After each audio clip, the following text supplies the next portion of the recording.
Welcome to our channel, and this time we are heading to Rome for 48 hours, flying from London Stansted to Rome Campino. It was a beautiful blue skied sunny day, and we boarded our Ryanair flight and soon got off into the sky, heading out over the Essex coast, which, as you can see, looked very beautiful from above, given that there was a morning fog over much of the area in Essex. This is Clacton, and on the next video you can see Margate. So this was the Kent coast, high above the clouds at about 35,000 feet on the day of departure. These are the clouds from looking up above, down below, and it always amazes me how small everything looks into perspective. But it was a clear day, and so the visibility was great. Here we have the Alps, and these span across France, Switzerland and Italy, and these are actually over the Swiss Alps before we then headed across the Italy Alps, and as you can see here, a huge lake in between all of the mountains. On our arrival into Rome, we got to see much of the outskirts of the city, and it wasn't long before we were at the airport on the ground. Having not previously flown into this airport, it was very small, but it was great because we were in and out very, very swiftly to meet our driver to take us to our hotel. We stayed for 2 nights at the Baglioni Hotel, Regina, Rome. This is the location. It's a very beautiful building, very grand, and this is the reception lobby area where we were greeted by concierge, and we were taken to the bar area for an arrival drink, and then we were shown to our room, which was number 232, a deluxe room, which was very impressive, and it was an upgrade from what we had booked. As you can see, very, very elegant marble, nice spacious bathroom, a generous bedroom, and the detail was wonderful, especially with the Murano glass light fittings. This is the gym area, which I can say I used, and that was complete with water, fruit and also wet towels to use. And then we had time to visit the spa. Actually, we did it on 2 occasions. And what was really nice about this is that you get it to yourself for the 1 hour slot.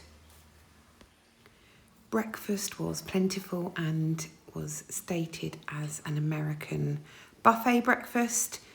You had hot choices, patisserie choices, as well as Danish, local baked cakes, and also my favourite area, which was the help yourself granola and toppings bar, along with all the different milks, yogurts, and a section for gluten-free, and then a big selection of breads. And in the middle here we had meats, cheeses, salmon, plus all of the fruit salad options to choose from too. There was also lots of preserves, honeys, jams and juices, along with some sparkling wine for your mimosas. We set out on foot to explore Rome. This is the Spanish Steps and the Piazza di Spagna, which you can take in all of the views from. Next up was the Piazza Del Popolo, and we got a very nice gelato here. And please forgive my pronunciation, but this was the beautiful Chiesa Parrocchiale San Giacomo in Augusta church. Everywhere you look there are beautiful buildings, and this one was in the Campo Marzio area. This is Piazza Colonna, and the column itself had such intricate detail that you could see from standing just a bit away from it.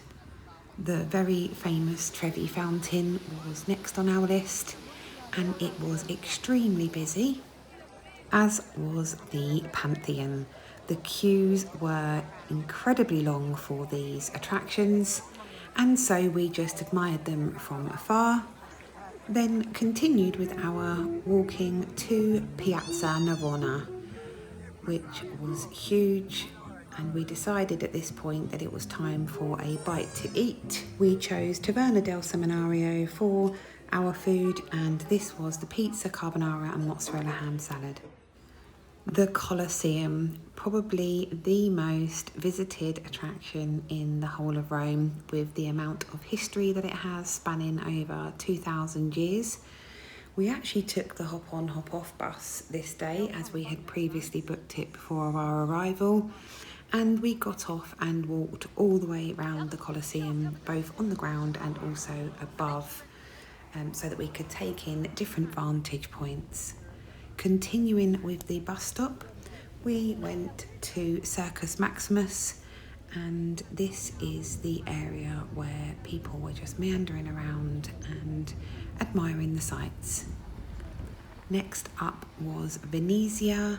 This building sits high up on a hill and is visible from most of Rome.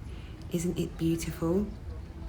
The next bus stop that we got off at was the Piazza St Angelo, and headed across the Tiber River to take in the Castel St Angelo. This was the pedestrianised walk down to St Peter's Square, where we took in the sights of the Vatican. It is a huge building and very visible from a lot of Rome, but the sheer size of it has to be appreciated from up close.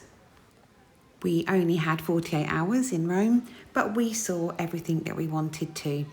It was not my first time going, but it was my friend's, and we both had an incredible time. It was extremely good to stay in the city centre, because I had only previously done it on a cruise ship for day trips ×2.